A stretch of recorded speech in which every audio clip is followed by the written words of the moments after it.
You're listening to TFM. Want to join in the conversation and share your thoughts on this episode? Join the Babel Conference, our listeners' discussion group on Facebook. Just type BABEL into the Facebook search field, and we'll look forward to seeing you there.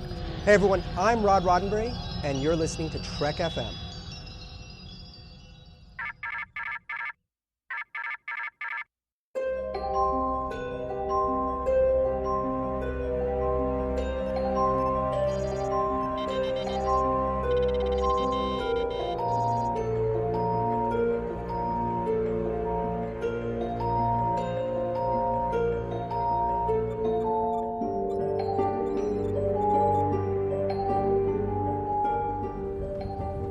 Are you taking all these books? I thought I'd take some light reading. Guess I got bored. Hello and welcome to TFM's Books and Comics show here for Star Trek. And I am just one of the hosts here, Matthew Rushing. And I'm so glad to have with me, as he is every single time, the one and only Casey Pettitt. How are you, Casey? I am doing very well, and I'm so excited for our discussion today. We just had a nice little pre-podcast discussion that just got me fired up for this one. So really looking forward to getting into this book. Man, it is one of those things where you were like, we should have just been recording that. So now that we've piqued everybody's interest, that we're so excited, we are going to be doing something we haven't done in a very long time, which is talking about a non-fiction Star Trek book that's just come out recently.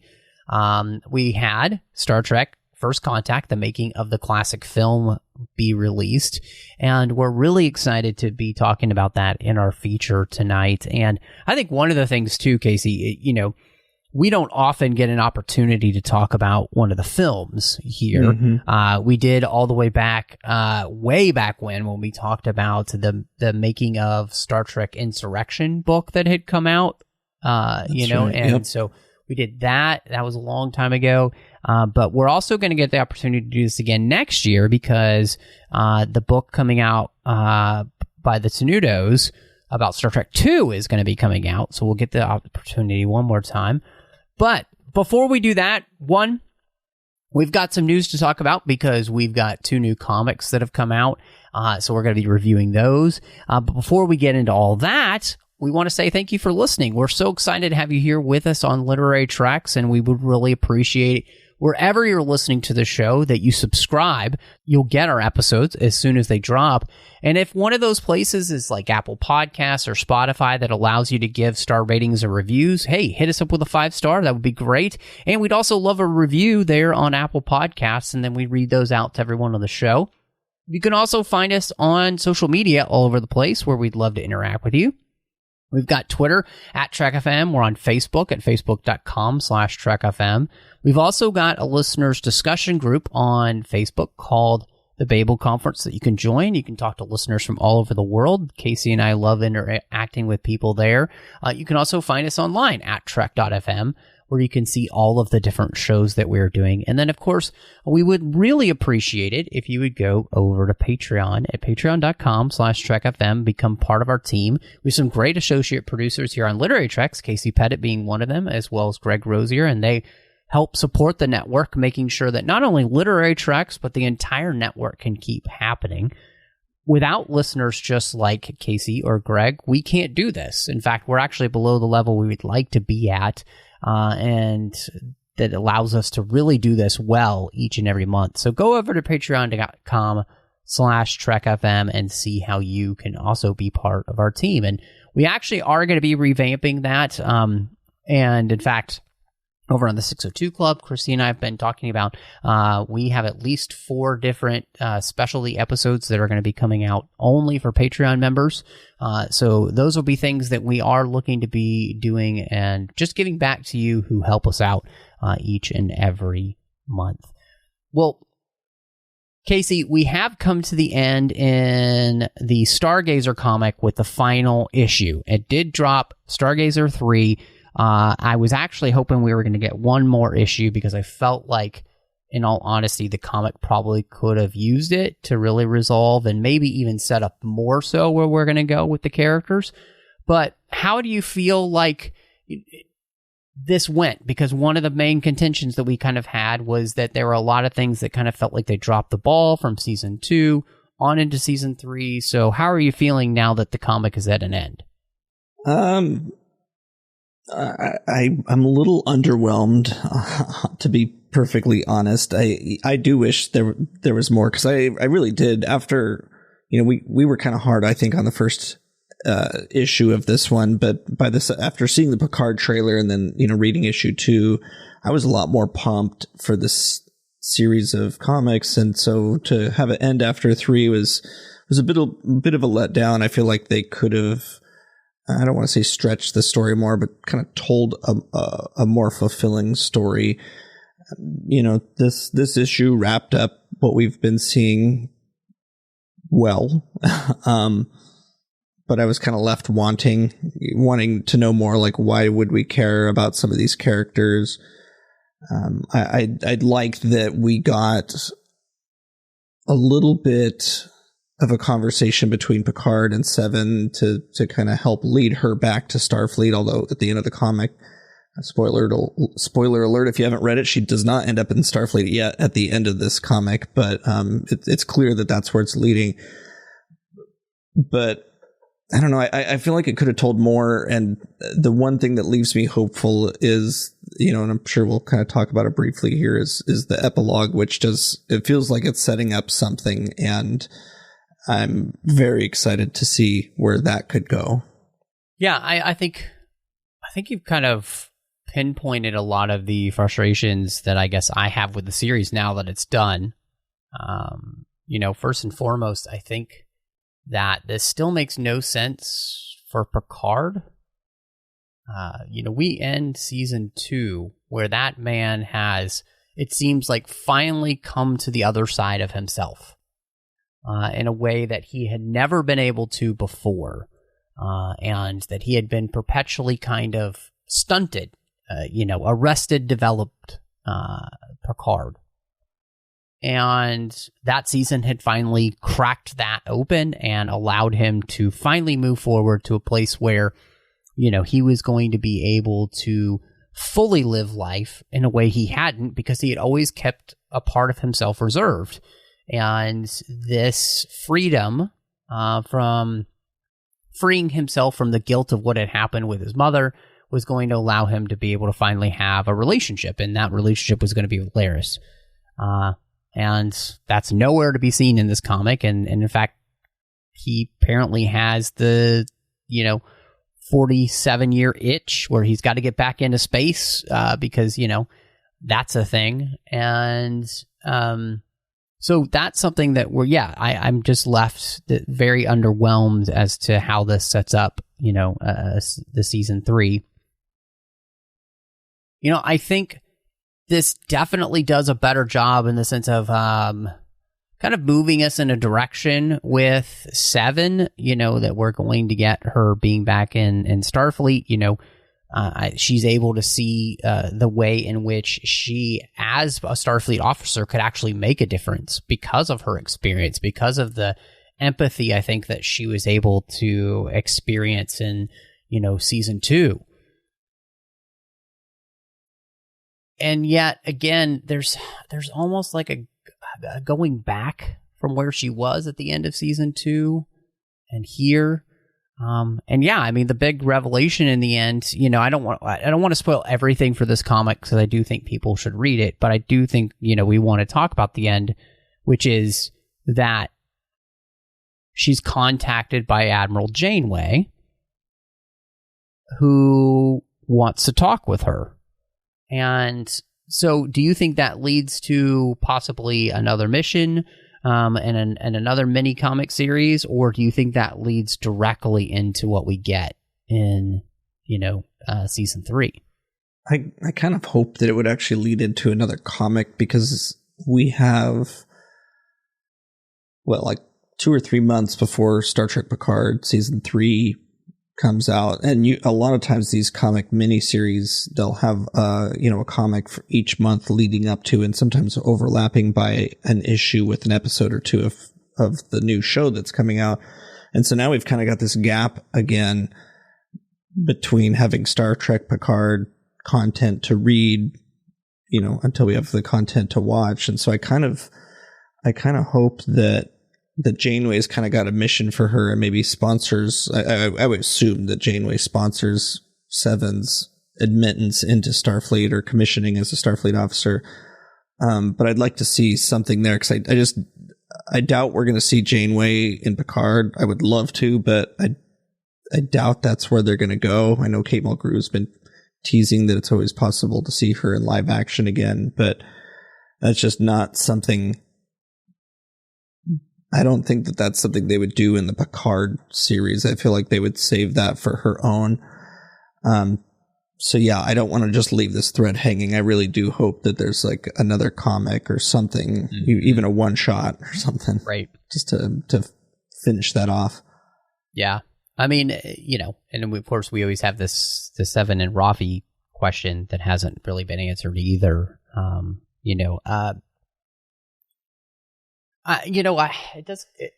In some ways, it does make me kind of wonder if, we know Seven is a commander on the Titan A. Still so stupid. I mean, just so stupid. I just probably should have just put her on the Enterprise if we're gonna. Why isn't it just the Enterprise E? Yeah. Or the Stargazer, since that's where she ended up on at the end of last season. Yeah, exactly. And that's what this series is about. Yeah, instead, they're going to show the Enterprise F, which is the most god-awfully ugly starship I've ever seen. So, yeah, I'm just going to let my flag fly. The choices that they made with the Titan A are ridiculous. It actually just looks like a student like your kid stepped on a Play-Doh version of the Enterprise A and squished it, and that's what you got. It's just like, come on. I mean, seriously, what are you doing? Anyway, I'll let that rant go now. But yeah, so we know that she is going to be on the Titan A. And she's a commander there, and so the fact that you could possibly see some sort of series that carries on further into this part of, I guess, the 25th century that we're in, maybe, I mean, who cares? It doesn't even matter. Yeah. But somebody will yell at me on Twitter for being wrong. But, like, you could definitely see them doing a series with Seven, carrying on the legacy of this time period, and, being able to have, depending on what happens in season 3, different characters from that era, whether it be from Deep Space Nine or Voyager that want to come back, or, any of those, you could utilize all of that, right, if you wanted. So, but I don't know. All in all, I think if you had to give a rating, maybe not just to this comic, but to the series overall, is there some where you would land for the Stargazer miniseries? Yeah, as a miniseries, I think I'd probably give it a 3 or 3.5. The artwork is gorgeous in these. Yes, it really is. And I feel like that alone really raises the bar for these comics. But yeah, the story. I mean, the story was fine, but just as a plug for between seasons 2 and 3 of Picard, I don't feel like it led up. Or it lived up to expectations that we would have for something set between the series. So, yeah, I think I'd settle on a 3.5 warp nacelles on that whatever class of starship that is. I can't remember the Constellation class ships.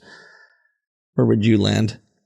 I think probably where you did. I would say it's a 3 out of 5. And I think it gets the 3 because the artwork here puts it above just being average at a 2.5. But I think if we were to say story-wise, it's probably a 2.5.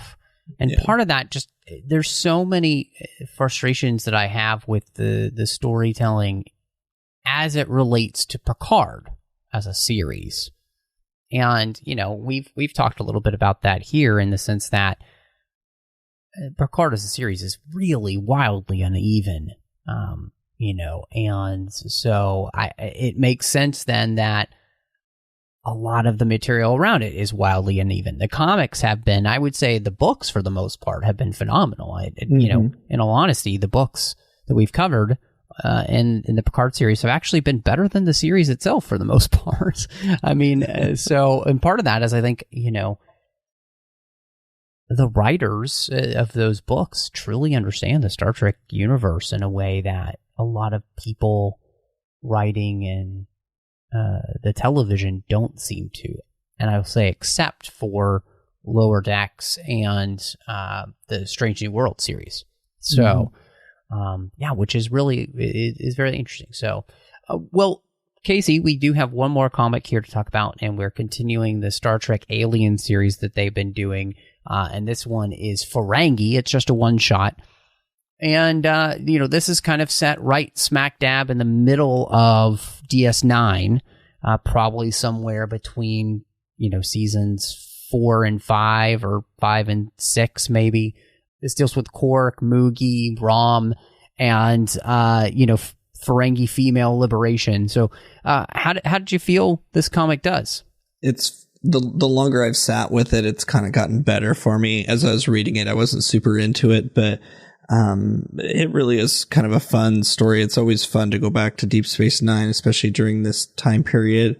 It's got a lot of cameos from our DS9 characters, which, I mean, they're literally just cameos. They don't really do anything for the story, but, you know, and it's the typical Ferengi Quark family story as well. I mean, this is something I feel like we would see on an episode of Deep Space Nine. Yeah. Which, you know, like I said, as I've sat more with it, it kind of makes this one a little bit more endearing for me. I've never cared a lot for the Ferengi, and so I think that was part of what was in my brain as I was reading this through. But I mean, this is another one where it's got a pretty decent artwork, and then it's just, like I said, it's got the cameos. Brunt shows up.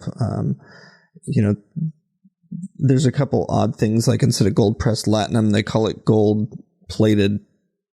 I think they call it gold plated latinum bars or something like that. It's kind of strange, but you know, as a story, I mean, it was fine. It was kind of funny in parts, but you know, I guess it's kind of typical of these one shots. You know, like they don't do anything for the greater Star Trek narrative. I guess they're just a fun little glimpse of these alien cultures that we've seen, and just fun little stories, I guess.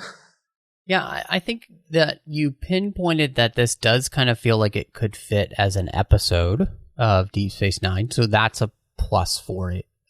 I think that where, for me, the more I've sat with it, the more, like, I guess, meh-ish is a word I hate, but it's that I feel about it, in the sense that it just covers thematic elements we've already done in Deep Space Nine.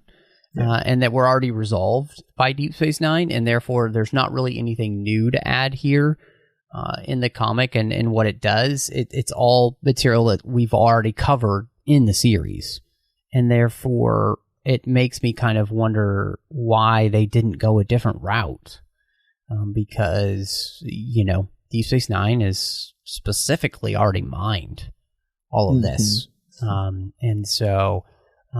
but it's not bad. I mean, you know, the art is very 1970s inspired, which I think kind of works for the Ferengi in their flamboyant fashion.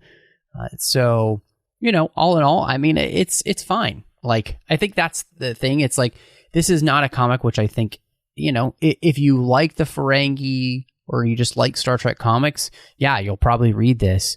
Otherwise, I don't have any reason to really recommend this at all to anyone, because if you've watched Deep Space Nine, you've legitimately, you know, you've seen this pretty much play out. So, yeah, I mean, it's good in that. What would you rate it, do you think, if you had to give it a rating? Yeah, I'd probably go in the 2.5 range, just because it's fine. I mean, there's nothing bad about it, except, you know, like, yeah, like you said, it really does retread what we already got on the show. but I also love Deep Space Nine and some of the nostalgia of just going back there. And so, like, seeing it rendered in comic form sometimes can be a lot of fun. So, yeah, 2.5. I mean, am I glad I read it? I guess. Do I wish I hadn't read it? No. Like, it was fine. Yeah, I think so. I mean, I'm probably right there with you. I don't know if I can really add anything to that. It's exactly how I feel about it. It's 2.5 out of 5. It's fine. It's there. If you're into, Deep Space Nine and Ferengi, yeah, go for it. You don't really care. I don't think you're really going to be missing anything. So, but I'm really excited, Casey, for us to dive into the making of Star Trek First Contact. So what do you say we just dig right in?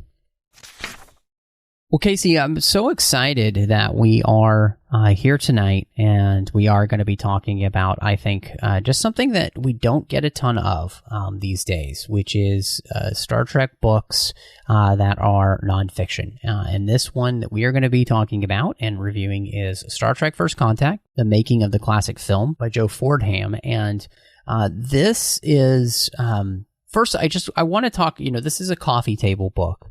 So before we get into anything, how did you like the layout of the book, the way it was presented, taking off the dust jacket and seeing what's actually on the book itself? How did you feel they did with just the presentation of this book? This book is gorgeous. When it showed up at my house, I couldn't wait to take the plastic off and, start flipping through the pages. Yeah, I mean, like from, like you said, underneath the dust jacket to the, to the pages, right inside the cover, like, all the way through. It's just visually encapsulating, or I don't even have words for it, it's just really a really nice book to look at. And there's we'll get into the text and stuff that's in it, but the nice thing about it is that it's not merely a picture book. There's a lot of really fun information in here, but it's also not like a long or hard read either. It's like reading some magazine articles, and I mean that in a good way, of just the different things that went into making this movie. And this was a very smart book for them to do, I think, given that it's arguably the most popular Next Generation film. And even at some point inside, Marina Sirtis had said that, as far as fan favorites go, it's this one or Star Trek 2. And so I think doing this book at this time when Picard's such a popular character right now with him on TV, it's a very smart move for them. And the way they package the book is just, like I said, it's visually stunning. No, I couldn't agree with you more. One, I think you definitely pointed out one of the reasons why you bring this book out, and why we kind of mentioned, during the news segment, the next one they're doing is Star Trek 2. So, it totally makes sense why these are the two films that you are doing this for.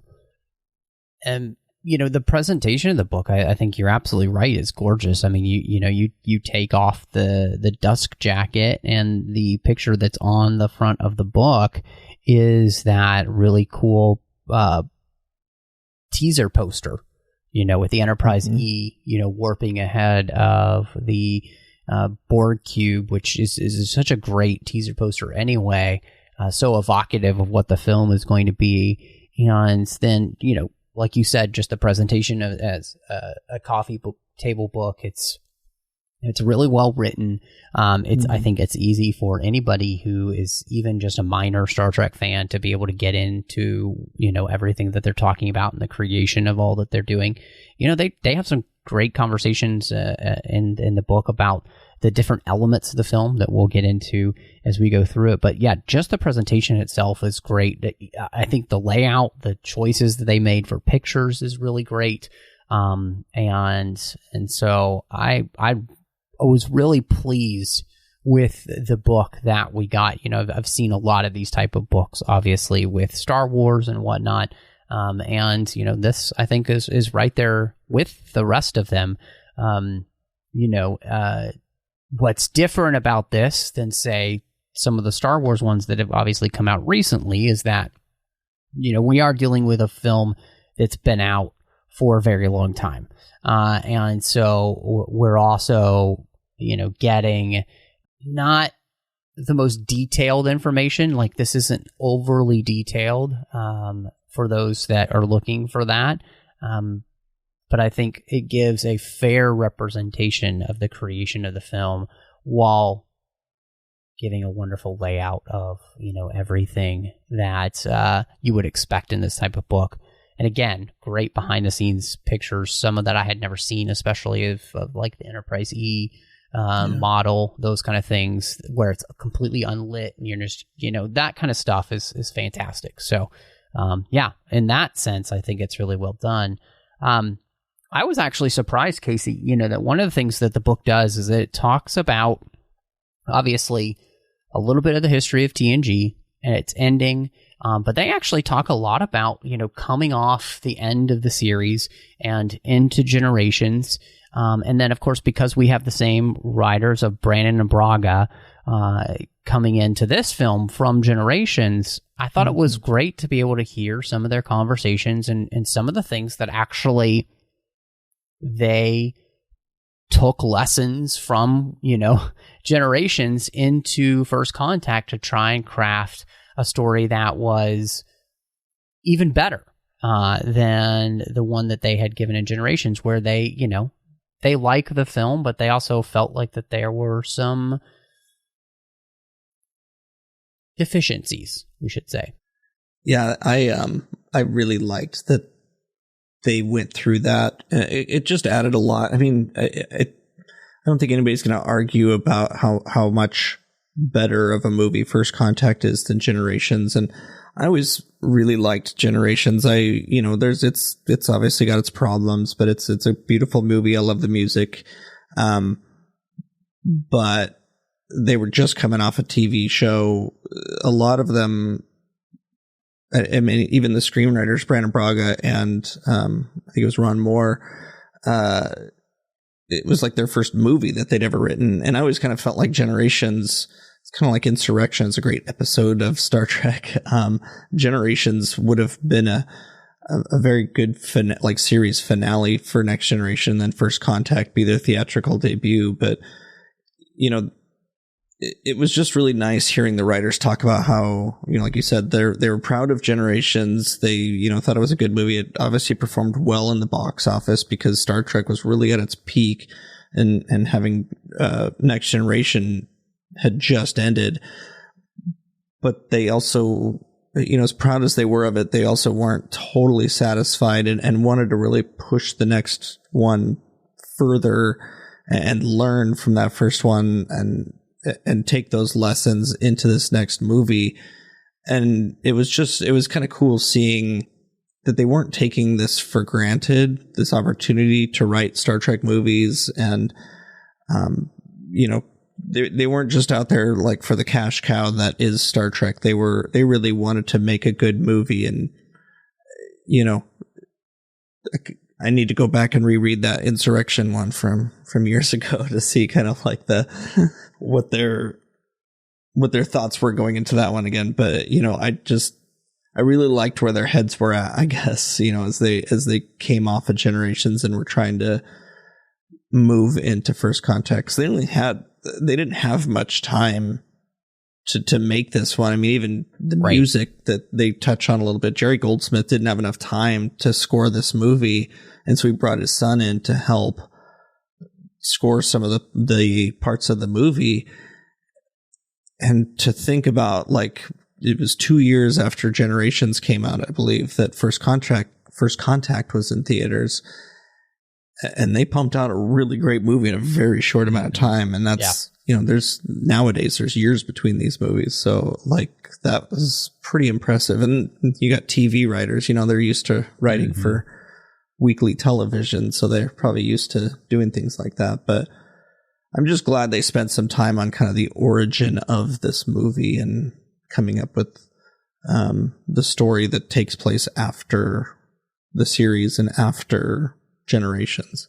Absolutely. And I think, one of the hallmarks of First Contact as a film is the way in which it, and the writers, talk about this, is that it takes into account, okay, what were the successes? What were the things from the series that we need to bring forward into this to build off of? And in many ways, I think those were the questions that Nicholas Meyer asked about Star Trek when he did Star Trek II, okay, and he really keyed in on those ideas. And I think in many ways that's the success of First Contact, is that it keys in so much to the things that were successful in the series, and the questions thematically for the characters that make this successful. Because, when we deal with what Picard deals with in the story, and we deal with what Data deals with in the story, and just the question of the Borg, that was always there as well.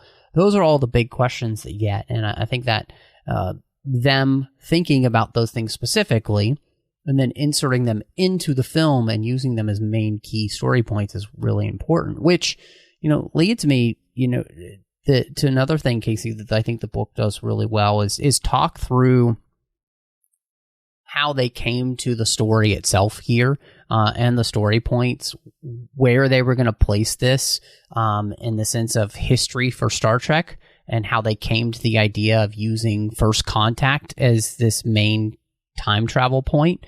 But also, I think, in just the way they came to the idea of like needing the Borg Queen and those type of things in the story, which, and even just, and many fans have heard this, but about the positioning of the characters in the story, who's on the ship, who's on the planet, and all of that. I think they talk through all of those things in this book, which is, of course, really important for having a better understanding of, the making of this film. And again, why I think it's a successful film. They obviously threw around a lot of ideas, starting with they knew they wanted to do a time travel movie, because that is something that's pretty key in Star Trek and Star Trek's history. And, they pointed out Star Trek 4. And I mean, there's numerous times in the original series where time travel played a key. I am glad they did not go the medieval times route, and that Patrick Stewart had the wherewithal to say, I am not wearing tights. Or even the going for the Renaissance route too. Yeah. There were some odd choices, and I think what made it successful, and I'm sure they had some sort of eureka moment, was that's all well and good to put it in our actual history, but let's put it in our future's history. What makes Star Trek, and going back and meeting Zefram Cochrane, and the idea of First Contact was something that had been talked about throughout the different series to that point. And I think this was just a really cool time to tell this story. And, of course, our heroes are going to have a role to play in that moment of, our future's history. But it's kind of, I just always love, watching behind the scenes things in movies, or, the What We Left Behind documentary, where they're in the writer's room and they're breaking a new story for, a future season of Deep Space Nine or whatever. I love hearing writers talk about the different things that they went through to get to the story that they did. And again, it's, I'm sure some of those ideas were only briefly considered, as far as thinking of how crazy that would be to do, these Renaissance stories, or, medieval or whatever. And to then just kind of okay, let's figure it out. We're going to go back to First Contact. And then how's that going to happen? It's going to be the Borg, because that's something that's really important in Picard's history that we've watched, over a number of seasons, how that's affected him. And, which really brings the character piece into it. And I think after having just come off of Generations, seeing, and I mean, even really the series as a whole, but seeing the dynamic between Picard and Data, I think they saw that, that there was something there. And obviously those are two very big stars of the show, kind of fan favorites. So,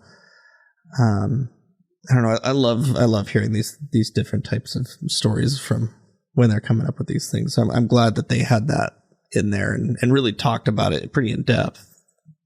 Yeah, I think the best part for me was when they were talking about the choice of first contact, and in all honesty, that time period is the one that really makes the most sense as to what the Borg would go back to, because humanity is really at its most vulnerable, really, other than maybe, I guess,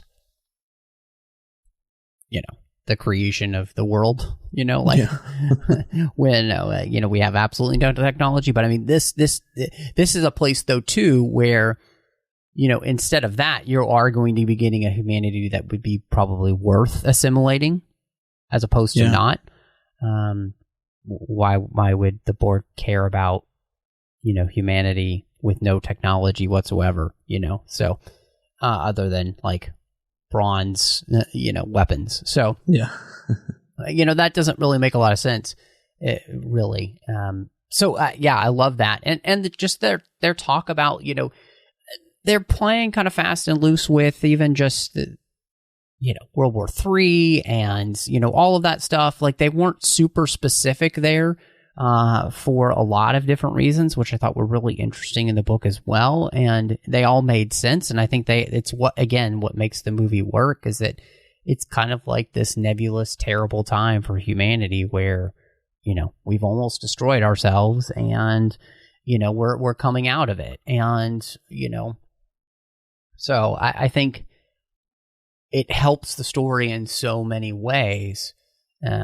Because, even just as a case in point, I think, Lily being who she is and where she is in the Star Trek timeline allows her to be able to see things in Picard that he can't see in himself, and that nobody would be able to challenge him on. And yet she can, because she's lived it so recently. So, I think all of that is so great in the book. And then, we have a bunch of new things that we get in the book. And one of them, obviously, is I loved reading about, and I always love seeing, because I'm such a huge fan of the starships in Star Trek, as I ranted about earlier, the new Enterprise, creating the Enterprise E. And if, in all honesty, if anybody loves, starships and stuff, they have probably read a lot of this stuff, but getting to see some of the pictures was great. But, I love the reasoning behind the why of what this ship looks like, really putting, John Eves is really such a genius in that sense of rationalizing, okay, I'm creating this new starship. Why is it going to look like this?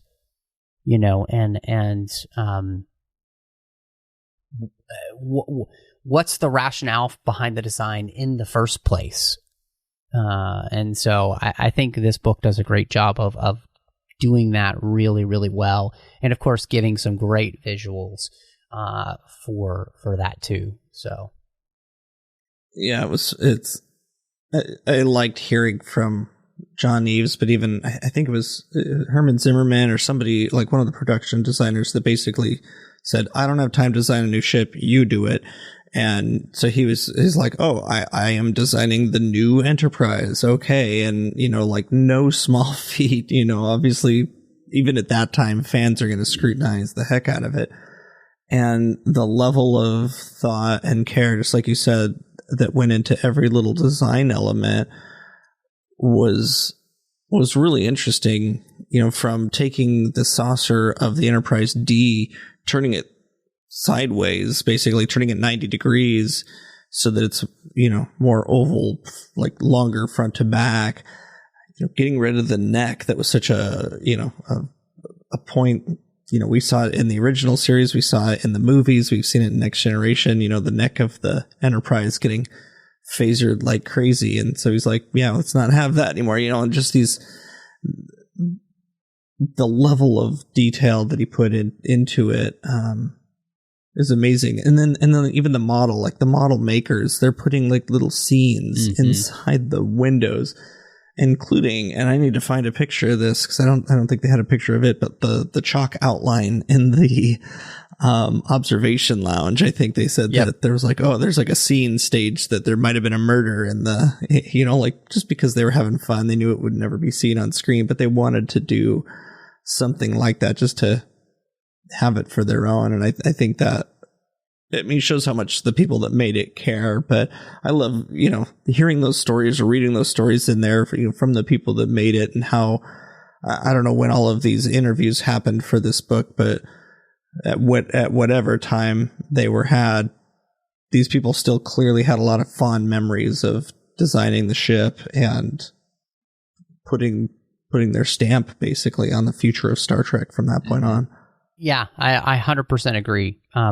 You know, if there's only like one big criticism I actually have of the book, and we're talking about new things, I wish that there had been more of a discussion about the creation of the new uniforms for this. There's a little bit of a mention there. But to me, you know, the uniforms are also a huge part of Star Trek, and I would have really liked to seen that in the book, and they really don't go into it at all, and what the thought process was behind creating these uniforms, and you know why this look. I think that would have been really nice. Yeah, I totally agree, because these are like my favorite uniforms, kind of probably close to maybe slightly above the Monster Maroons. So I like, I don't know what it is about these ones, but I really do like them, and I totally agree. I wish they would have, I mean, the book's not that long. They could have had a short chapter on that.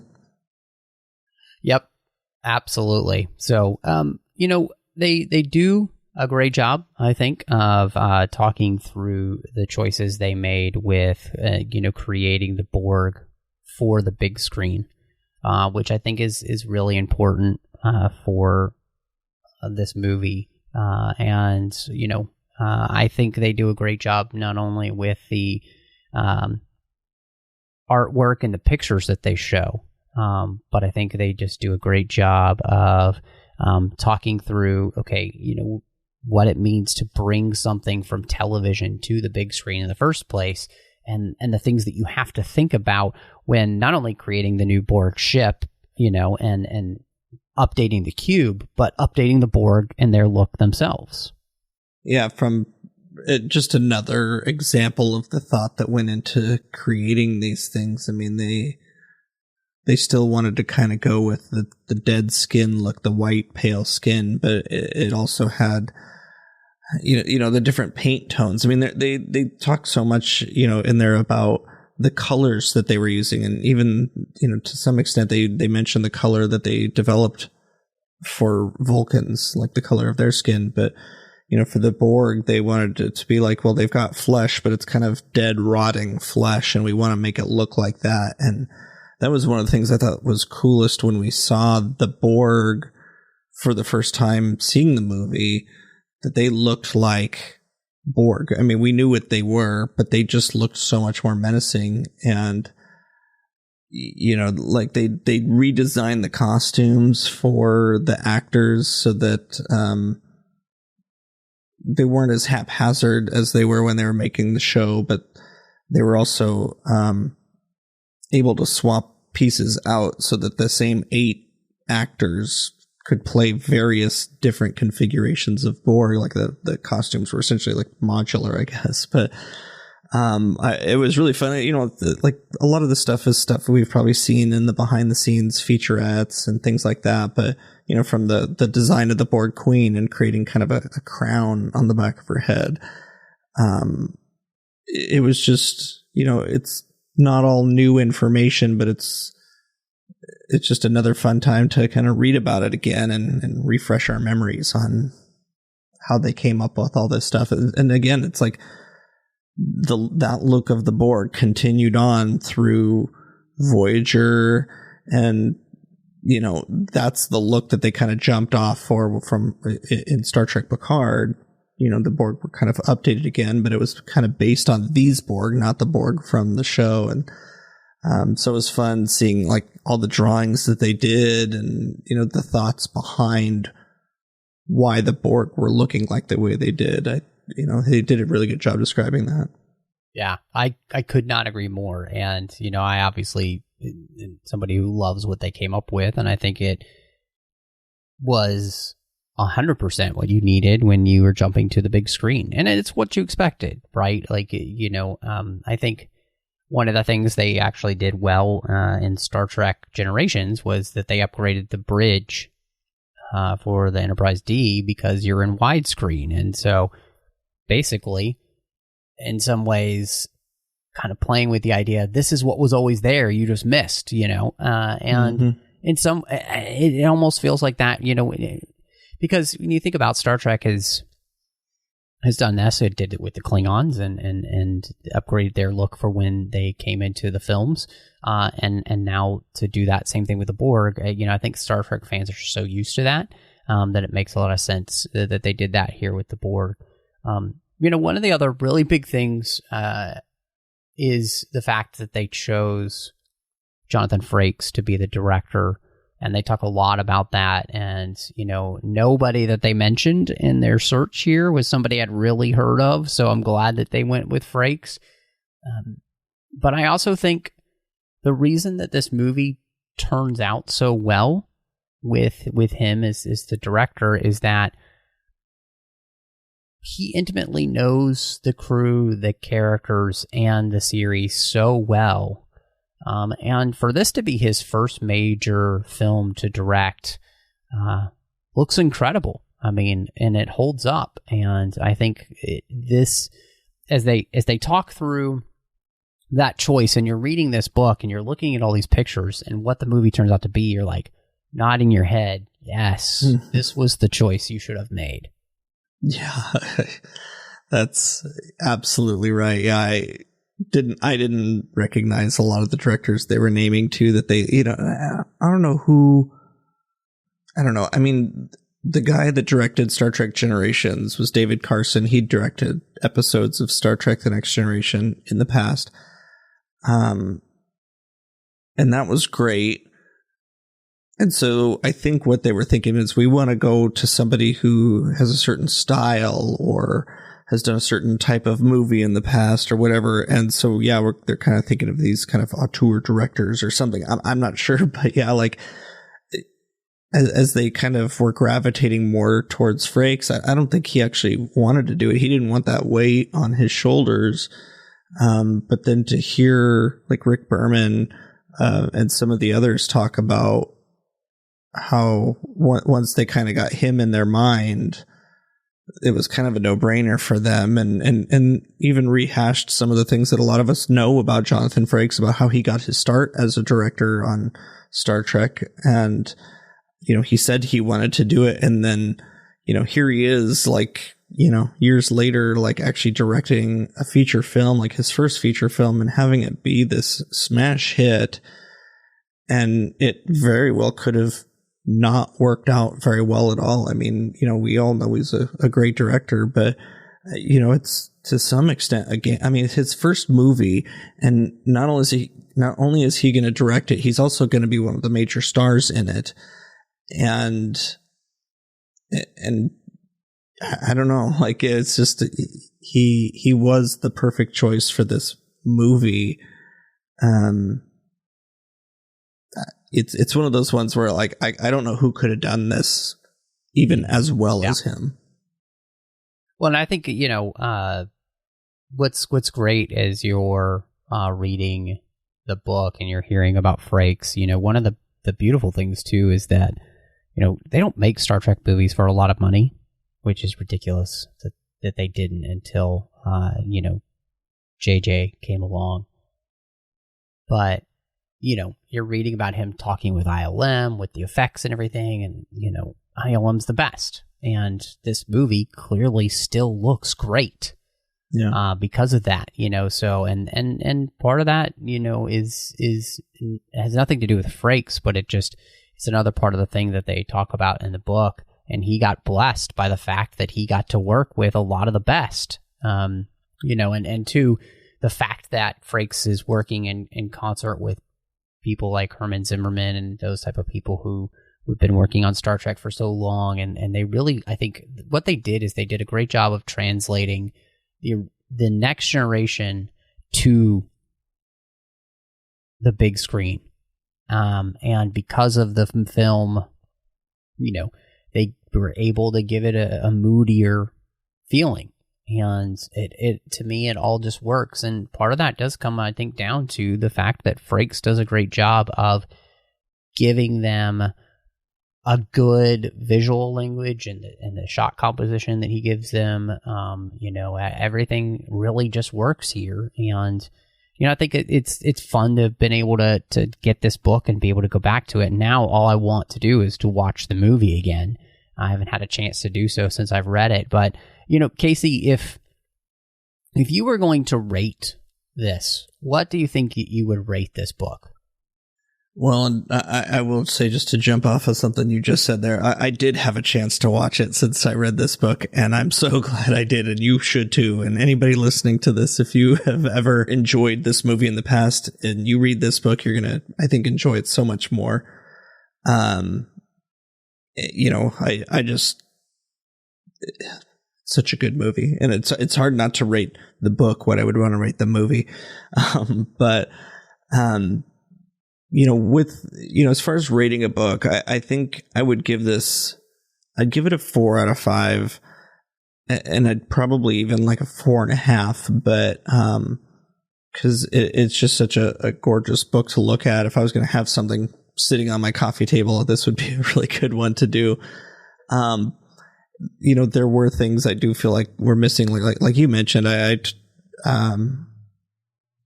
and until you said it, I didn't realize that I was missing out on wanting to know more about the uniforms or just the costumes really for the movie. There was editorial problems. There was quite a few typos throughout, but and some slightly silly ones, I guess. At one point, Michael Dorn was referred to as Michael Dorf. I think they combined Michael Dorn and Worf. But yeah, I mean, I think a 4.5 easily. It's gorgeous. Yeah, I think, because, the way they do it on Letterboxd, it's a 4 out of 5. And I do think it would have been better if there had been a couple of things in there, especially we talked about talking about the production design in reference to the costume design, and not just the costume design for the Borg, but obviously the uniforms would have been great, and even just talking a little bit more in depth about the costume design for that post World War III world. I think that would have been really cool. So yeah. Otherwise, this is a great book, and I think it's, honestly, I was thinking about this, Casey. It's the perfect book to give as a gift during Christmas to a Star Trek fan. It's great. So yeah, it's come out at the perfect time, and in all honesty, I couldn't recommend it more. So we don't get enough of these reference books. We need more. I think this one proves it. And I'm not talking technical manuals. I'm talking about, like you said earlier, the stuff that Star Wars does. And I mean, there's Harry Potter books like this out. And I mean, Star Trek has never been great on the merch, I feel like. And I think this is one of those books that it shows that they can do it. And now I can't wait for the Star Trek 2. And, if they did this for all the movies, maybe not all the movies, but if, we can come back to this again sometime. Yeah, I'm right there with you. I'm very excited that we're going to be getting the Star Trek 2 version of this book next year. I can't wait for that. And I wish that they would do more of these type of things, for the rich history of Star Trek. Yeah, we'll see what they do next. But I'm excited, Casey, because our next episode, we're going to be talking about Ships the Line, which is the first literary introduction of the Enterprise E. So, which, we realized after we inserted this book, oh yeah, we're doing that. So it's going to be a lot of fun. So I'm really excited to actually go back and talk about that. Essentially a prequel to Star Trek First Contact. Yes. Exactly. So, well, before we get to that, where can people find you, Casey, if they want to catch up with you and see what else you've got going on? Yeah, you can find me on social media under the name Knitting Trekkie. I'm on Goodreads and Letterboxd mostly, and lurk in Twitter and Instagram. I also am known to lurk in the Babel Conference on Facebook. And then you can also find me doing another podcast called Mickey's Marvels, which is we just review all sorts of things under the Disney umbrella, like classic Disney, Star Wars, Marvel, National Geographic, to get into the nonfiction. Nice. So, yeah. Well, you could find me all over the place on social media. I'm on Twitter, Instagram, Letterboxd, Vero, under the name MattRushing02. You can also find me, of course, here on the network, Not Talking Star Trek in the 602 Club, where we talk about all of the other fandoms we love. So I hope that you will check that out. And of course, you can also find me here on the network doing Warp 5, talking about Star Trek Enterprise, The Orb, talking about Star Trek Deep Space Nine, Saddle Up about Star Trek Strange New Worlds, and The Artificial Tango, talking about Star Trek Picard. Over on the Nerd Party Network, there are 2 shows that I'm on. One is called Owl Post. Did that with Drea Kaufman, and we talked through every single chapter of the Harry Potter series, one chapter at a time. Last but not least, I do Aggressive Negotiations with the great John Mills as we talk about Star Wars each and every week. But thank you so much for joining us. And until next time, live long and read on. What do you call that, light reading? To each his own, number one.